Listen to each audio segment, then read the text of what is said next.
تاریخی اعتبار سے دو بڑے واقعات گزرے. ایک کہلاتا ہے واقعہ غدیر، دوسرا کہلاتا ہے واقعہ ثقیفہ.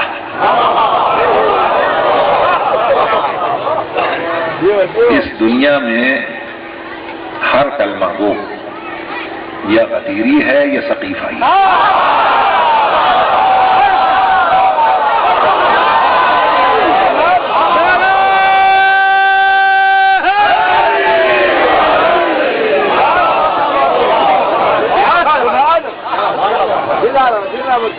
اسلام کے دو بڑے فرقے جو ہیں، ان کے علماء سے میں نے پوچھا، برادران اہل سنت کے علماء سے پوچھا، کیا غدیر کا واقعہ ہوا؟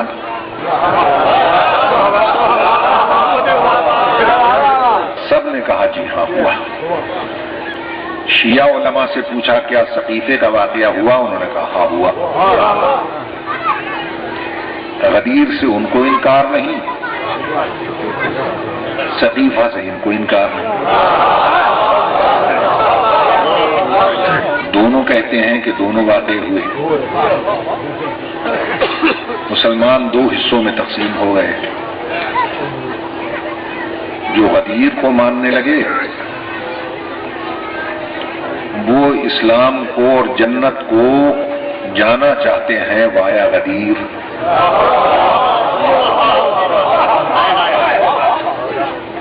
اور جنہوں نے ثقیفے کو مانا وہ پہنچنا چاہتے ہیں وایا ثقیفہ.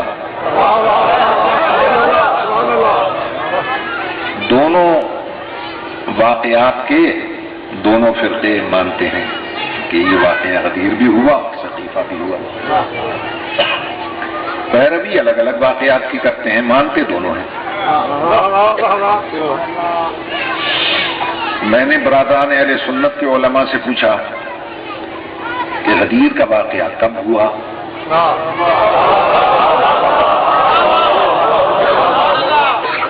ان سب نے بالاتفاق فرمایا کہ رسول اکرم حج آخر سے واپس آ رہے تھے.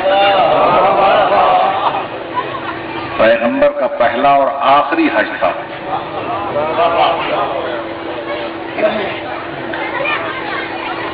جب مقام غدیر خم پہ پہنچے تو جبریل آیت لے کر اتر آیا، یا ایھا الرسول بلغ ما انزل الیک من ربک فإن لم تفعل فما بلغت رسالہ واللہ یعصمک من الناس. اے میرے حبیب، جو حکم تیرے رب کی طرف سے تجھ پر نازل ہوا اس کو پہنچا دو. پھر یہ نہیں فرمایا کہ بَإِن لَمْ تُبَلِّغْ، کہ اگر تو نے اس واقعے کی تبلیغ نہ کی، نہ وَإِن لَمْ تَفْعَلْ، اگر تو نے عملی طور پر پریکٹیکل کر کے نہ دکھایا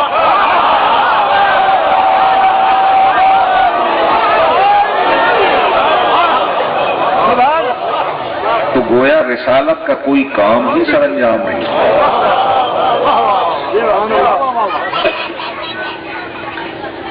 بس یہ سننا تھا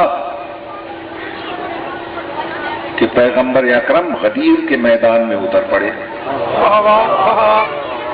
غدیر کا میدان تھا، جناب اہدیہ کا فرمان تھا، جبرائیل درمیان تھا.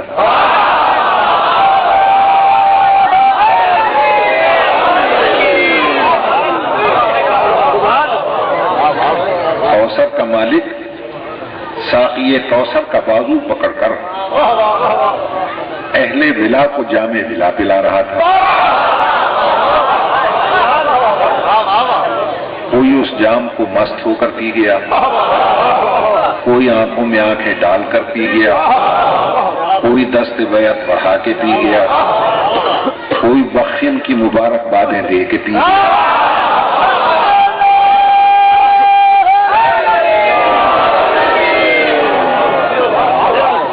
کوئی سب کچھ سن کے بالکل پی گیا۔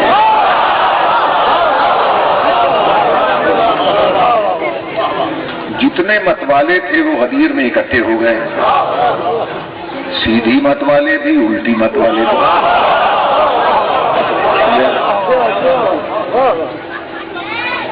توجہ ہے نا صاحبان؟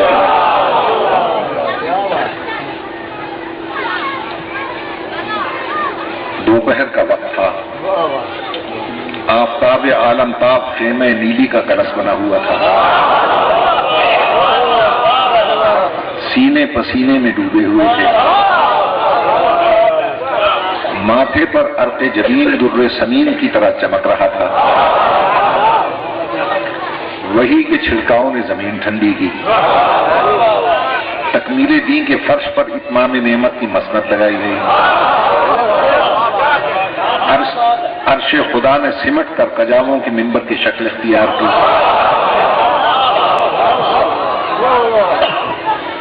حاجیوں نے پیروں میں کپڑے لپیٹ رکھے تھے تاکہ پیروں میں گرمی سے چھالے نہ پڑ جائیں، مگر اعلان ولایت سے کسی کے پیر میں چھالے پڑ رہے تھے، کسی کے دل میں چھالے۔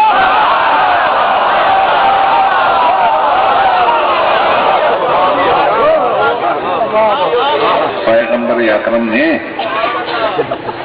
اپنی حاکمیت کا سکہ جما کر ارشاد فرمایا، الا من کنت مولا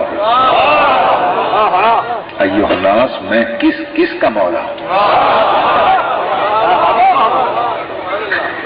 دہن رسالت سے اس آواز کا نکلنا تھا کہ ذرہ ذرہ ناطقے کی زبان بن کے بولنے لگا۔ عرش و فرش نے کہا ہمارا مولا، زمین و آسمان نے کہا ہمارا مولا، انسانوں اور جنات نے کہا ہمارا مولا، بہار والوں نے کہا ہمارا مولا، پہاڑ والوں نے کہا ہمارا مولا، بقول علماء غار والوں نے کہا ہمارا مولا۔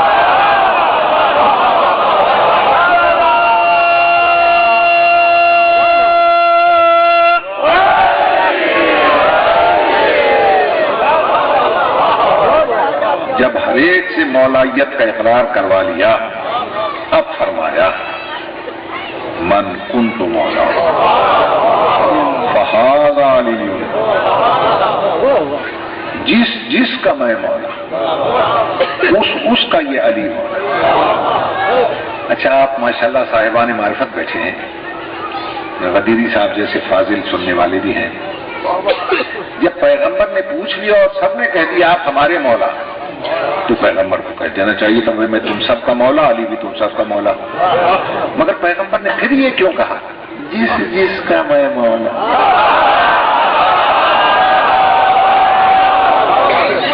اس کا مطلب یہ ہوا کہ پیغمبر نے سب کے زبانی اقرار کو تسلیم نہیں کیا، نگاہ نبوت دل کی گہرائی میں ڈوب کر دیکھ رہی تھی کہ ہر ایک نے دل سے مجھے مولا نہیں مانا۔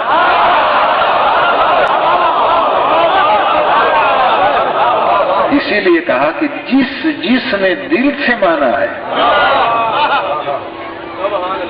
مجھے مولا، علی بھی اس کا مولا ہے۔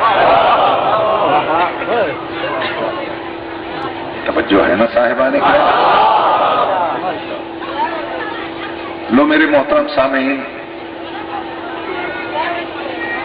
جتنے اہل سنت علماء سے پوچھا انہوں نے کہا یہ واقعہ ہوا غدیر کا، اور اسی طرح ہوا جیسا میں نے سنا دیا۔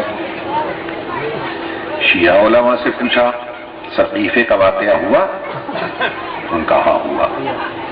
میں نے کہا وہ کب ہوا، کیسے ہوا؟ انہوں نے کہا کہ حضور اس دنیا سے رحلت فرما گئے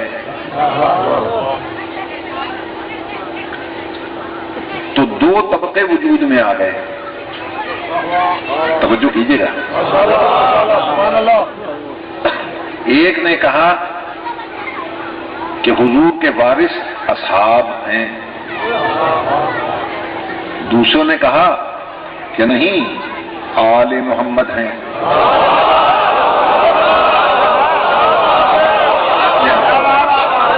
یہ جھگڑا شروع ہو گیا۔ تو اب ہر صاحب عقل سوچنے بولنے پہ مجبور ہو گیا کہ ان دونوں میں سے نبی کے وارث ہیں کون؟ تو ہر پڑھا لکھا گبیڑ کرنے لگ گیا. گبیڑ جانتے ہو نا کہ زندگی بھر اگر وارث کا پتہ نہ چلے تو انتقال کے بعد پتہ چل جاتا ہے.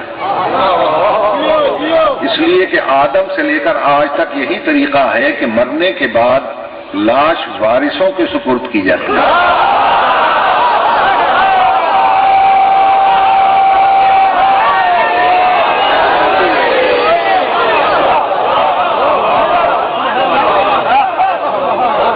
بس اسی پوائنٹ پر ہر مفکر یہ کہنے پر مجبور ہو گیا کہ اگر نبی کی لاش اصحاب کے حوالے ہوئی تو وہ وارث ہیں، اور اگر آل کے حوالے ہوئی تو وہ وارث ہیں.